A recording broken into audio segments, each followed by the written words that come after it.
Hello and welcome to the Stina and the Wolf podcast. Again, or vodcast, vidcast? Podcast. Podio. Podio.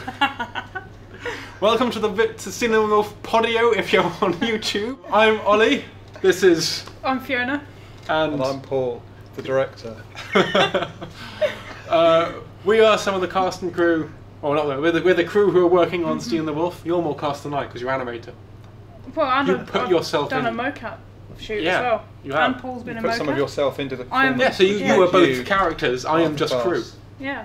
I'm just crew. There's still a chance you can be in the cast. That is you know. true. I could still be in the cast, but I don't think You're I will tall be. enough to be a kind of slightly intimidating guard, I think. I can't pull that off. You've seen me stand around. If Paul could pull off an If I intimidating can pull off guard, intimidating, kind of rough yeah. guard, That's true, yeah. then you probably It could. will. I'll try. I'll hold you to Yeah. that. I'll be mocap by the end of the year.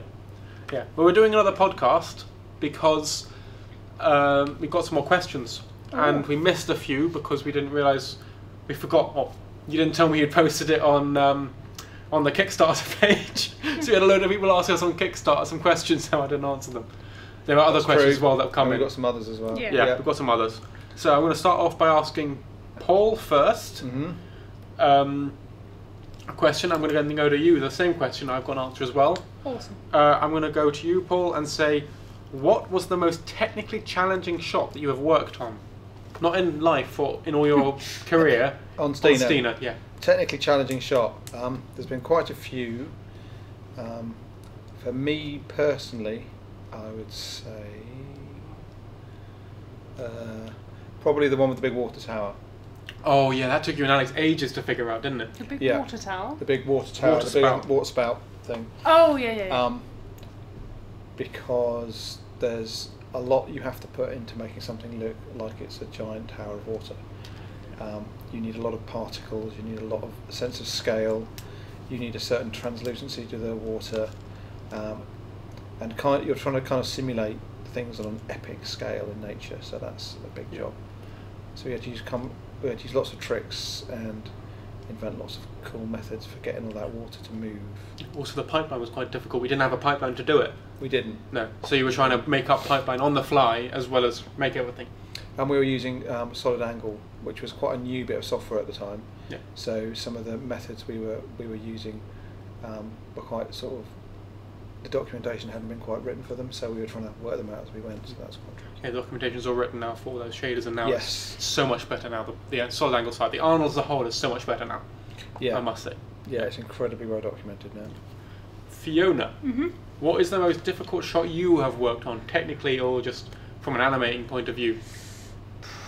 That's difficult. Probably at this point, I Yeah. would say a shot from GRT that's coming up, Yes. which I refer to as the caterpillar shot. Oh, the caterpillar shot. And although it doesn't look particularly majestic or impressive or complicated, caterpillars have a lot of legs, I discover, and that was quite. But that whole shot, I framed it. I created the new scene. I put all the objects in. I animated a basket and apples rolling around it, and the caterpillar with all of its legs.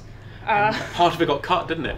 Oh, because yeah. your sexy caterpillar dance got Yes, cut. classic Yep. animation feedback Yep. from Paul. I want the caterpillar to do a sexy dance, which then got cut. So There's a bit of it in there. It wasn't like Yeah. just a to bit of be it in clear, there. it wasn't the sexy like a belly dance thing. It was just sort of like a little sort of snake charm, belly, charmer like. it was belly It dance. was It was a belly belly dance. dance. It Yeah, it was a was. little sexy It was. belly dance. Caterpillar Yeah. belly I'm, dance. It I'm might kind still of make glad it you the cut final that. cut. I'm kind of glad you cut that now. For the record, very difficult to make a caterpillar belly dance. It did do a nice kind It of... does a wiggle. I've seen your wiggle. It looks quite nice. Thank you. I've seen your belly dance. Yeah. Right, my version of this one is the crowd shot. Of course. But night time in the trailer is a 3-second shot, isn't it? Something It's like that. it's the one where she's running through a massive crowd of people at night in a fairground. Mm-hmm. That shot, that took ages to do because we had all the cloth to do for it. It's about a I did the month, isn't it? lighting. Well, the cloth we did in a week. It was me, Tash, and Scott just hammering out cloth on a daily basis. I helped a little bit on that shot, but not much. I Yeah, did a you couple did of hands. hands. I did a few hands and a couple of faces. Yeah. Yeah. I did a How lot much of did- cash. How many people were there in that shot? Quite a 21. They're meant to be 22. Interesting fact. They were meant to be 22, but I forgot to put one in the scene. And also, it's At the interesting last minute. how we filmed that as well, because that was a challenge because we could only get most 5 people to be motion captured at once, I did not know that. and there was 25 people in the shot, all pushing against each other effectively, and all being pushed out of the way.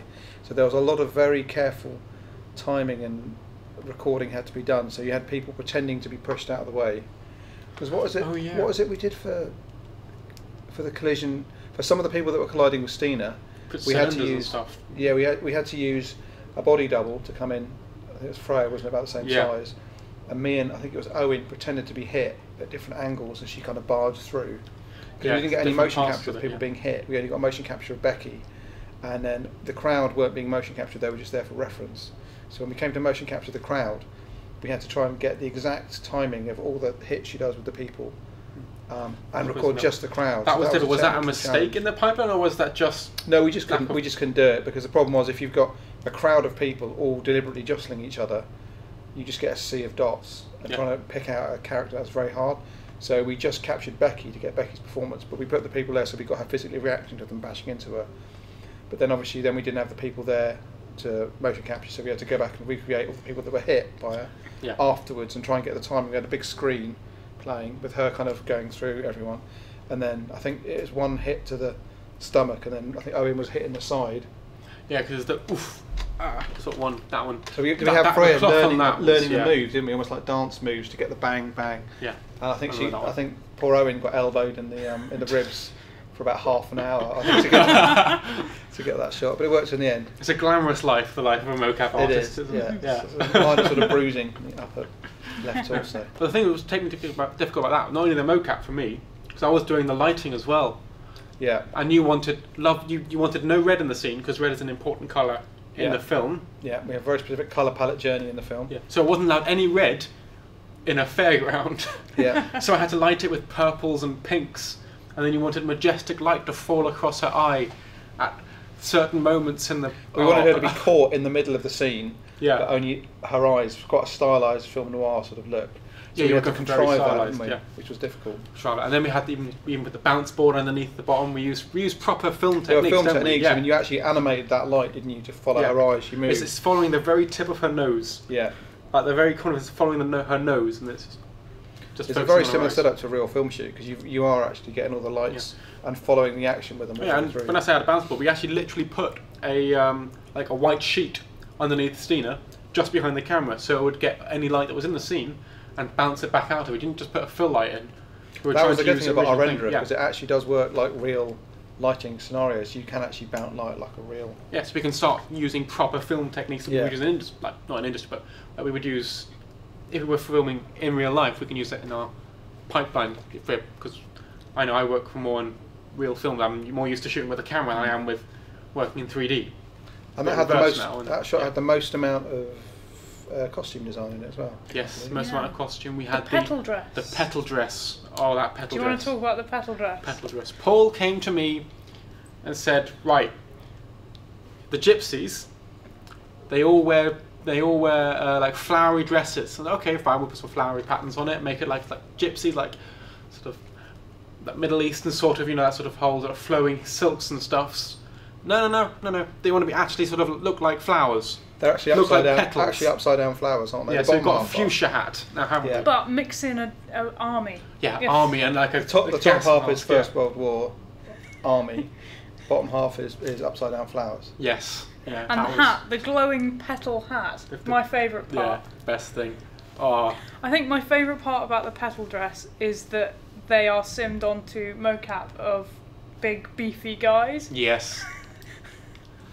Big beefy guys in boots, in dresses. By big beefy guys, of course, you mean me, because obviously Yeah. I Of played, course, yeah. and I am obviously very beefy.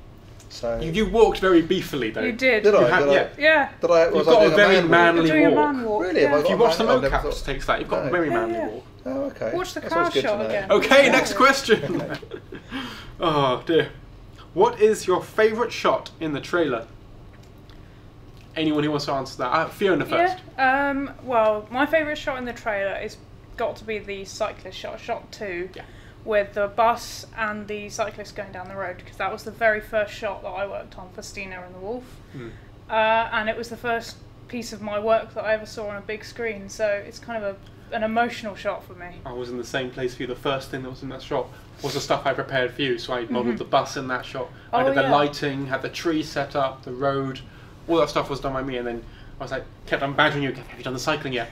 I didn't even know you at that time. Yeah, that was my first few weeks on the production. I had you coming up to me every time going, have you finished the bicycle? I wanted to see this shot done. Oh. It came out well. Yeah. Paul?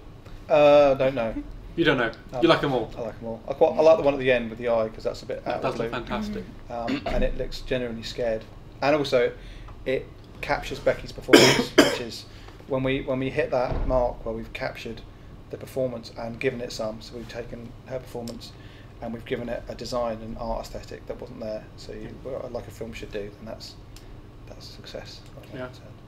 Yeah. Well, we mentioned in the Twitters the other day, on Twitter and on Facebook, that we've entered a competition, haven't we? For some rooster's teeth. Yeah. For a little.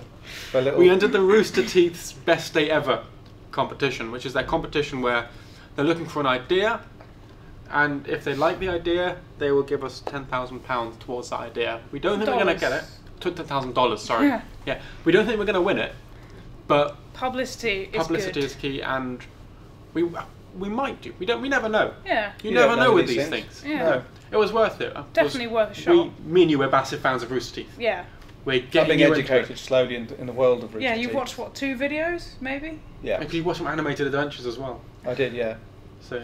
Yeah. We'll get you there. I'm getting there. I'm getting there. We'll get you there in the end. We're going to get you there. Yeah, I'm a little older than you, unfortunately. So it's just a bit. My generation just used to talking on the phone and typing each other long letters and stuff, delivering them by bicycle, that sort of thing.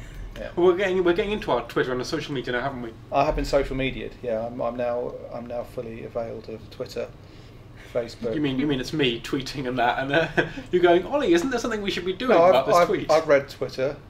I've posted pictures onto it, and also there's another thing. Yeah. There's like a thing where a picture is sent instead of a message. Oh, a Snapchat! Oh gosh.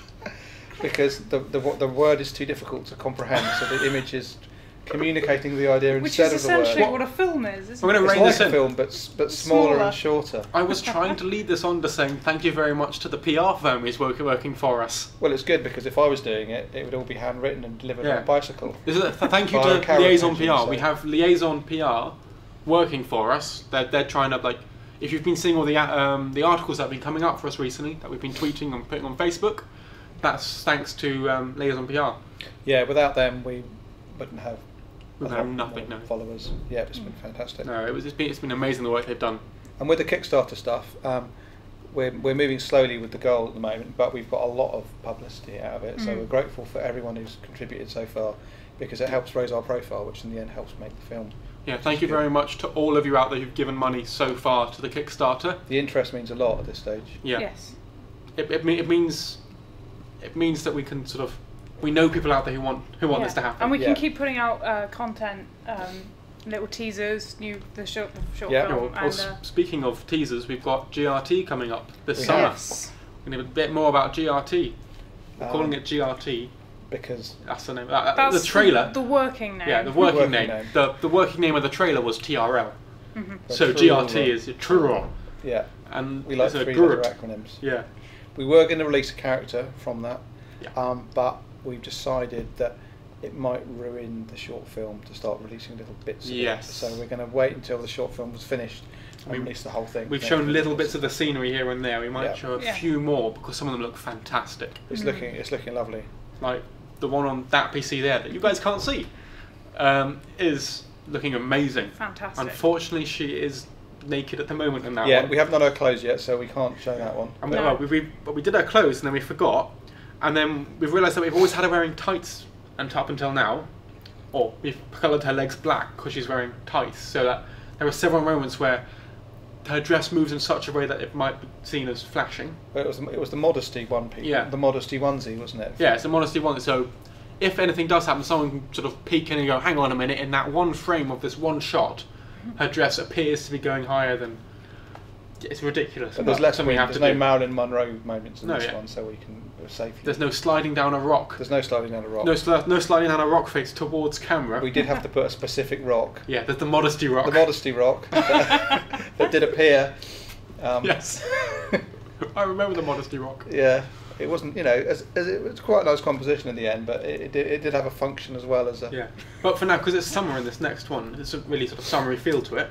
Yeah. We've taken away those tights, so we're giving her the skin shader back on her legs. Yeah. Of course, we forgot that she didn't have dress on, so she's now got a skin shader on. Yeah. So everything's pink.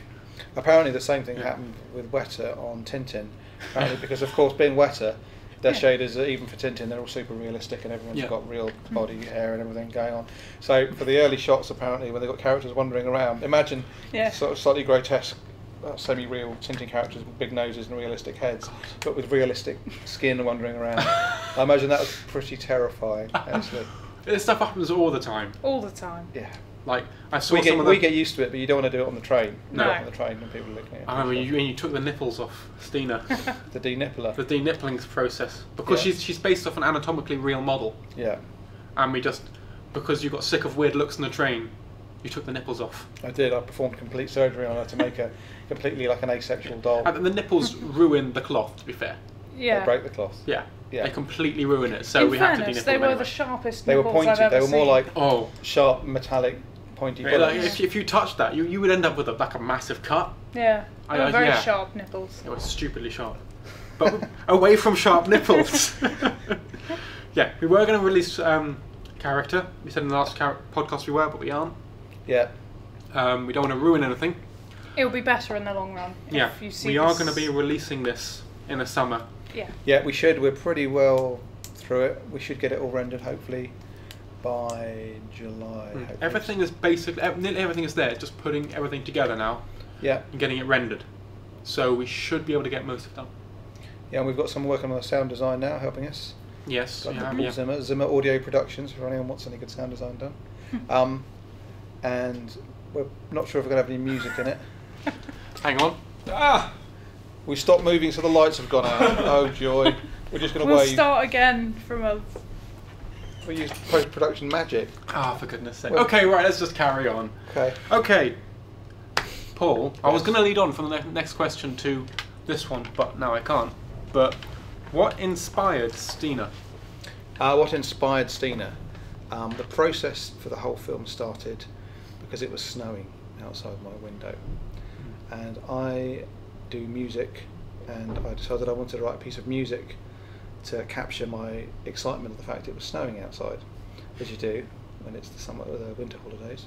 So I wrote a piece of music, and my girlfriend Roz said, "Love the music, but it's horrible orchestration. Sounds like some kind of 80s tune.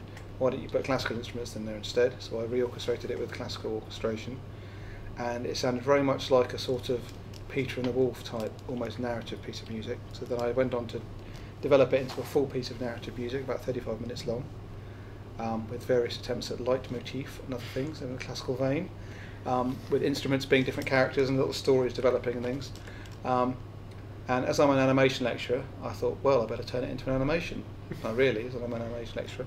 So I did a little load of storyboards for a little 30-minute animation piece. And another friend of mine saw the storyboards and said, "There's too much in here. There's too many ideas. You probably want to make this into a full-length feature." So I just thought, oh yeah, that sounds easy. A full-length CGI feature. And because I'm from industry and used to work at Weta and used to these super amazing full feature productions, I thought, oh yeah, well, I'll never do that. That's no problem. It's easy enough, isn't it? It's easy enough, yeah. Just a quick thing. Just a quick thing, we'll do that. So then we set up with the university and trying to make it here. 4 years later. 4 years later. Here we are. Here we are. Yeah. So so the idea for Stina came from music. Came from music, And yeah. the music is actually a really important part of the film, isn't it? Mm-hmm. It is. The whole kind of original idea was that the music was going to completely play through, like, say, Peter and the Wolf, in a kind of narrative way, and that it was actually going to lead it thematically through every single action. That's since changed because some of the themes have changed. A lot of the ideas have developed a lot further than the kind of slightly mythical idea we had at the beginning. They become a lot more nuanced, a lot more subtle. and new themes are developed, which means the themes are still interesting, and I still want to use some of the themes, but we're probably going to rewrite the music. Yeah.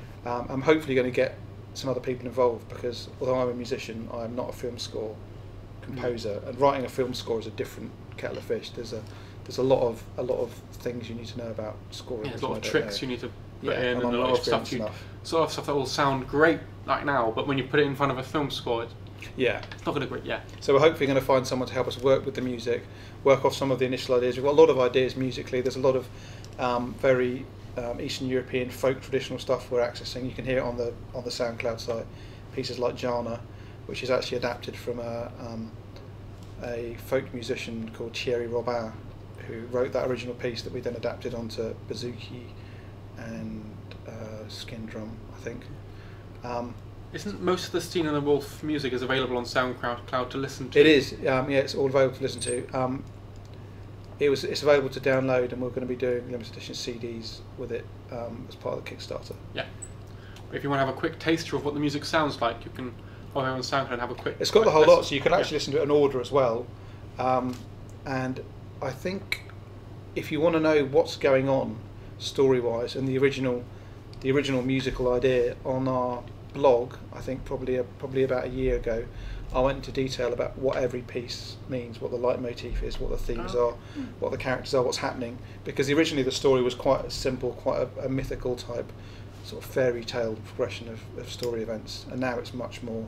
There's a lot more going on. So if you want to hear that, it's on SoundCloud. Yeah.